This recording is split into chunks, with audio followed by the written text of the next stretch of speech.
Selamat pagi Bapak Ibu yang dikasihi Tuhan. Salam sejahtera buat kita semua. Saya gembira tadi menyambut Ibu Lisa Queen Cimomoy. Turun dari bajai. Meskipun sulit dengan tongkatnya bukan 1, 4 kakinya. Lalu kursi roda. Kerinduannya ini luar biasa. Setiap kali kita mengadakan perjamuan rumahan, aku tuh mau ke gereja, kenapa nggak boleh? Bukan nggak boleh, tentu anak-anak sayang, sulit untuk jalan, khawatir kalau jatuh. Saya tidak tahu apa yang mendorongnya, sangat rindu untuk pergi ke gereja. Barangkali sementara kita yang masih sehat-sehat saja, kuat, rasanya banyak pertimbangan untuk datang ke gereja. Saya juga bersyukur bersama-sama hadir Ibu Golianwa ya, yang setiap kali kita doakan Mama Laura ini. Tuhan luar biasa mengasihi hingga bisa juga hadir dalam ibadah kita. Ya tentu kita semua juga sama hadir di sini oleh karena kebaikan Tuhan. Tuhan yang begitu luar biasa untuk kasihnya kepada kita. Nah, apakah kasih yang luar biasa itu menginspirasi kita sesuai tema hari ini untuk melakukan tindakan kasih yang serupa? Atau kita hanya sibuk menerima kasihnya saja, rindu untuk berkatnya saja, untuk penyertaannya. Tapi bagaimana itu? Apakah menggerakkan kita untuk melakukan seperti yang Tuhan Yesus lakukan? Tema kita kasih Allah yang menginspirasi. Jangan-jangan kita nggak tahu nih tentang menginspirasi itu apa sih? Ini kan serapan bahasa asing. Apa artinya menginspirasi? Saudara-saudara, menginspirasi adalah membangkitkan semangat, memotivasi diri kita, atau ide-ide yang kita lihat itu menggerakkan kita untuk ikut melakukannya juga. Lalu kasih yang bagaimana? Yang mendorong kita untuk, oh saya mau nih melakukan. Karena ini ide yang baik. Ide yang baru, ide yang worth it. Yang berharga kalau kita lakukan. Kalau kita kerjakan. Dalam Injil yang tadi kita baca, ini merupakan sebenarnya kata-kata perpisahan dari Tuhan Yesus. Itu tercantum, kata-katanya adalah bahwa aku akan pergi. Ke tempat aku pergi kamu tidak tahu. Kalimat ini sebenarnya lanjutannya seperti wasiat. Wasiat orang yang akan pergi. Kalau kita terima wasiat dari orang tua ini kita tahu nih kondisinya, keadaannya, fisiknya sudah tidak memungkinkan lagi untuk menjalani kehidupan. Lalu orang tua kita berpesan, sebelum aku berpulang, aku meninggal, aku menginginkan sesuatu yang nanti harus kamu kerjakan. Kamu jangan jual rumah ini.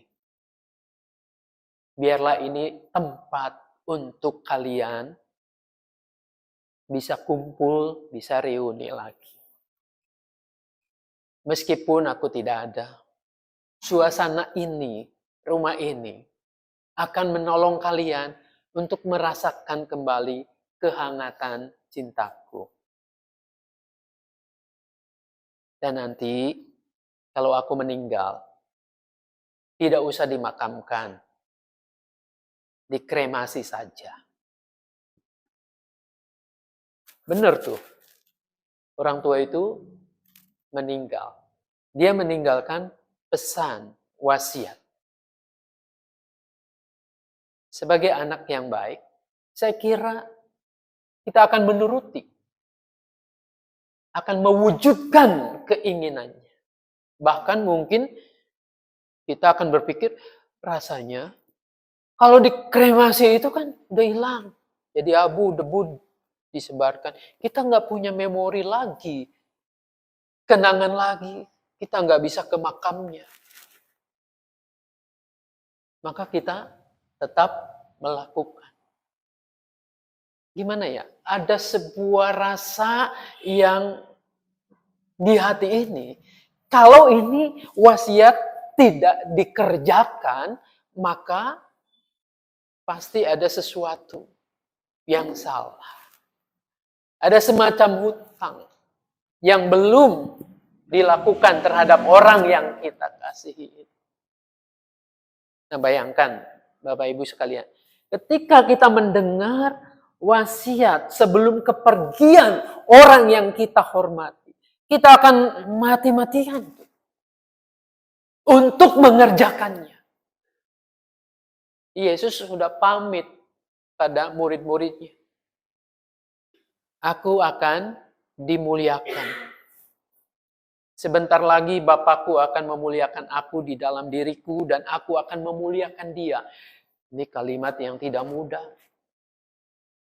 Padahal kita tahu bahwa Yesus itu sebentar lagi akan ditangkap, akan disalibkan. Perpisahan itu melalui salib, melalui kematian. Dalam Injil Yohanes, kematian di salib ini, itu bukan sesuatu yang mengerikan.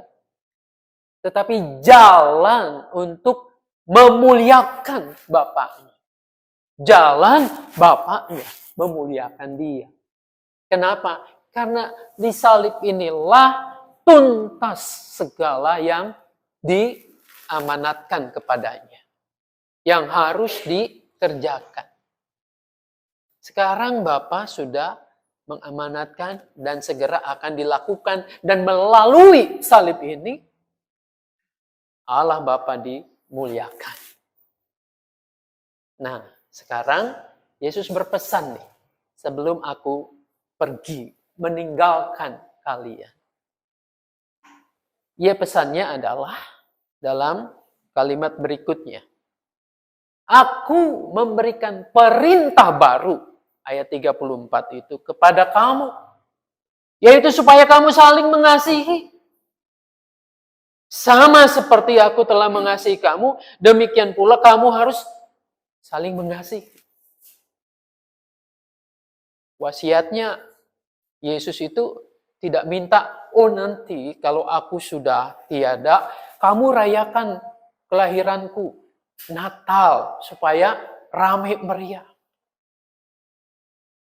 Kalau aku sudah tidak ada dengan kalian, maka aku pesan, salibku harus dibuat semegah mungkin. Aku harus dikubur, bongpainya yang keren. Manusia biasa aja bisa bongpainya bermiliar-miliar. Aku Tuhan. Maka kamu harus bikin tuh kuburannya yang megahnya. Kan bukan itu. Bukan itu wasiat Yesus yang terakhir. Amanat Yesus yang terakhir adalah saling mengasihi satu dengan yang lain. Standar kasihnya tuh jelas. Bukan kasih yang abal-abal. Standarnya adalah sama seperti aku mengasihi kalian. Maka kamu dengan kasih yang seperti itulah harus mengasihi satu dengan yang lain. Jelas ini tidak mudah. Maka dikatakan oleh Yesus ini adalah perintah baru. Apakah saling mengasihi itu adalah perintah yang baru? Bukankah dalam perjanjian lama juga banyak tentang itu? Kitab Ulangan ada, Shema Israel. Kasihilah Tuhan Allahmu. Kasihilah sesamamu manusia. Itu udah ada. Lalu Yesus mengatakan, ini yang baru apanya? Yang baru. Yang baru kita bisa menelusuri jejaknya, rekamnya. Sebelum Yesus perpisahan ini kan ada yang namanya perjamuan malam terakhir. Yang kita sudah mengingatnya pada peristiwa Kamis Putih. Bahwa di situ Yesus menanggalkan ini ya, jubahnya. Dia mengikat pinggangnya. Ini jadi stola ya. Sekalian saya jelasin stola ini. Kenapa ujuk-ujuk kita pakai beginian? Pelayan-pelayan juga sama. Ini tuh sebenarnya bentuk dari dulunya semacam ikat pinggang ini. Yang mengikat, lalu dengan ini juga membasuh kaki. Jadi membasuh kaki murid. Jadi ketika kita pakai ginian, ini tuh bukan gagah-gagahan saja. Tapi mau mengingatkan kamu tuh pelayan. Kamu tuh harus meniru apa yang Tuhan Yesus lakukan. Yang baru itu adalah guru membasuh kaki muridnya. Pada zamannya nggak ada itu. Murid yang harus membasuh kaki gurunya. Hamba harus membersihkan kaki tuannya.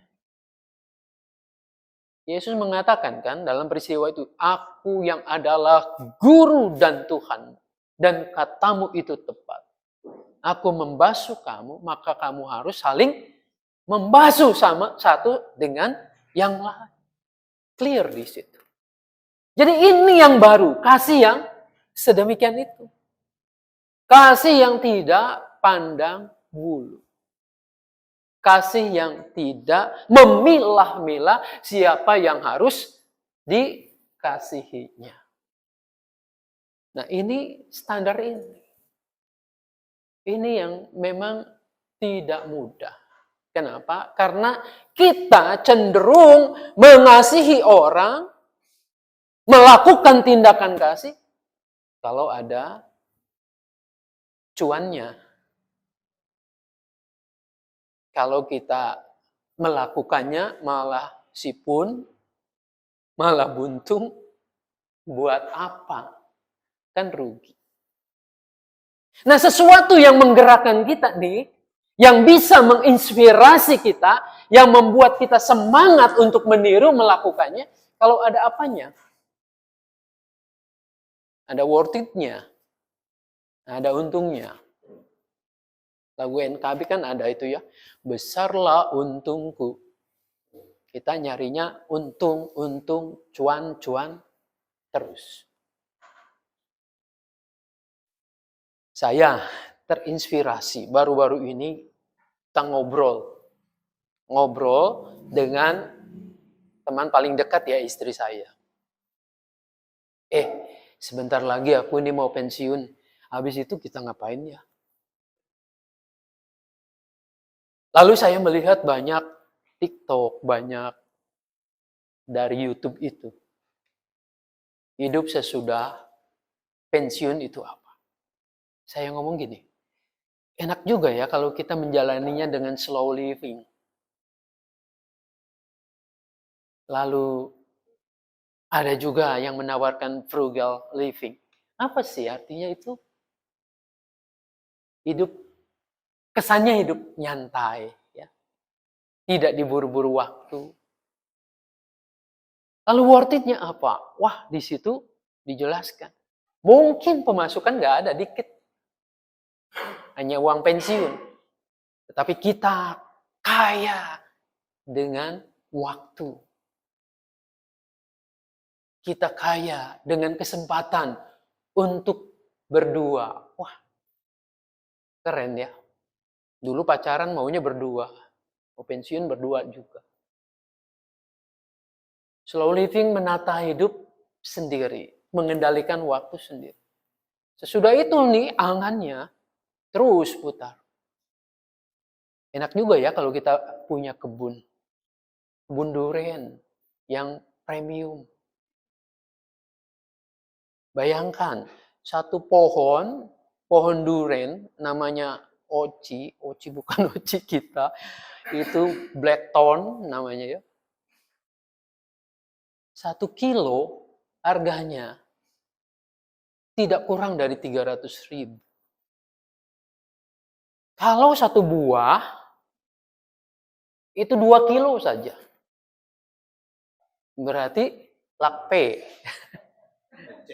Satu pohon sesudah 3-4 tahun atau 5 tahun, itu bisa menghasilkan minimal 20-30 butir. 30 butir kali lakpe. Berapa tiau itu ya? Ini pohon duit nih. Nah, banyak orang terinspirasi kan tadi ya. Terinspirasi, termotivasi untuk ya udah nanti ke kampung saja, tanah murah di sana, lalu tanam durian. Orang yang terinspirasi seperti itu, dia tidak membuka tuh, melihat kembali apa risikonya nih. Bisa di tengah jalan pohonnya mati, bisa kena hama, bisa orang kemudian tidak suka lagi durian, dan seterusnya. Tapi yang dipikirkan orang kenapa mau untuk melakukannya, karena tadi keuntungan ada tuh di depan mata. Ini tidak hanya durian, tidak hanya bisnis itu, bisnis yang lain juga sama. Ya, bisnis di dunia modern, saham misalnya, ya. Di situ orang memaparkan nih, cuannya begini-begini, tapi yang jebloknya nggak pernah diungkap dengan proporsional. Seperti itu. Sehingga orang banyak terinspirasi. Terinspirasi berarti mau ikut-ikutan di situ. Ketika ikut-ikutan, nah kita nggak tahu tuh apa yang terjadi di dalam. Nah, sekarang kembali ke tema itu. Kasih Tuhan menginspirasi. Kasih Yesus menginspirasi kita. Dan itu juga perintahnya untuk melakukan hal yang sama yang aku lakukan kepada kamu. Lalu, worth it-nya apa?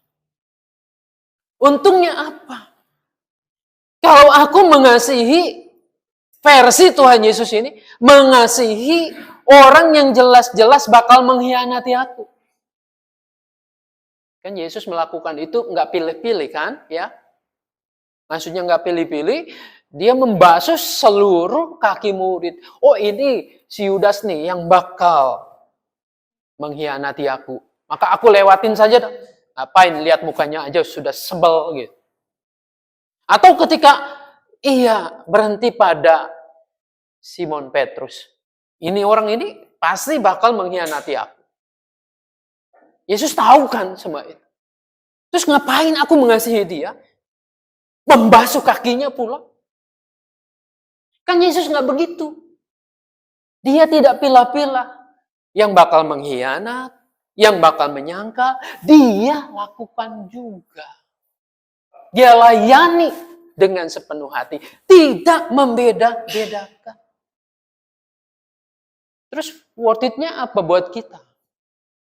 Kalau kita mengasihi ini orang ini bakal mengkhianati gue. Orang ini bakal nyakitin aku nih. Atau memang sudah pernah dia menyakitin aku. Terus untungnya apa buat kita? Kan lebih enak kalau mengasihi orang yang bakal menguntungkan. Udah jelas. Nanti aku seperti tanam modal di situ. Suatu saat aku butuh, dia menolong aku. Kan lebih enaknya begitu. Nah, Bapak Ibu yang dikasih Tuhan, kalau kita bicara apa untungnya, kita mengasihi seperti standar yang dikerjakan, dilakukan oleh Tuhan Yesus. Bacaan kedua ini menjadi jawaban kita.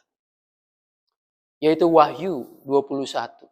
Langit yang baru dan bumi yang baru.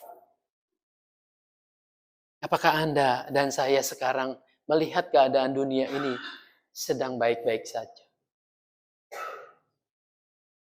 Apakah Anda rindu bahwa suatu kali dunia ini menjadi baru, penuh dengan limpah cinta kasih? Apakah Anda ingin kehidupan kita ini tidak lagi dipenuhi oleh sakit hati, dendam, kepedihan, penderitaan yang disebabkan oleh keserakahan manusia? Yesus memberi kuncinya ini. Apakah Anda ingin Yerusalem baru? Banyak orang mengartikan ini, Yerusalem baru itu adalah sorga nanti. Sesudah kita mati semua. Yang percaya kepada Tuhan Yesus, di sana dijanjikan sorga itu. Yerusalem baru, tidak ada lagi air mata. Tidak ada lagi kepedihan. Yang ada adalah sukacita. Kalau angan-angan kita tentang sorga, tentang Yerusalem baru, mari saya mengajak kita membaca Wahyu 21 ayat 2. Wahyu 21 ayat 2 tuh mengatakan apa? Aku juga melihat kota yang kudus, Yerusalem yang baru. Terus apa? Turun dari surga. Kalau begitu turun dari surga artinya apa? Mestinya Yerusalem baru itu yang idealnya ada di sana, di surga itu. Aku melihat nih turun. Artinya apa? Ada menjadi tatanan baru umat manusia. Jadi jangan melulu surga itu dipikir, oh nanti di sana. Ini surga yang turun ke dunia. Worth it-nya apa? Ketika kita melakukan cinta kasih yang seperti Yesus standarnya itu, melakukan inspirasi itu, Yerusalem baru akan hadir di bumi ini. Saya pernah beberapa kali ke Papua. Jadi ada nyanyian di sana, Papua itu seperti sepotong surga kecil yang turun dari surga. Alamnya indah, kekayaannya luar biasa. Tapi hari ini gejolak luar biasa. Kemarin OPM dan penduduk tewas, konflik senjata. Mengenai siapa yang benar, itu debatable. Tapi fakta hari ini, yang terjadi adalah hal yang sangat menyedihkan itu. Sesama anak bangsa ini. Sepotong surga yang hadir di bumi ini. Nah, surga digambarkan sesuatu yang indah, yang ideal. Di dalamnya ada cinta kasih. Worth it-nya apa? Ini hadir di bumi ini. Untungnya apa? Kalau jemaat Mangga Besar mengikuti teladan Tuhan Yesus.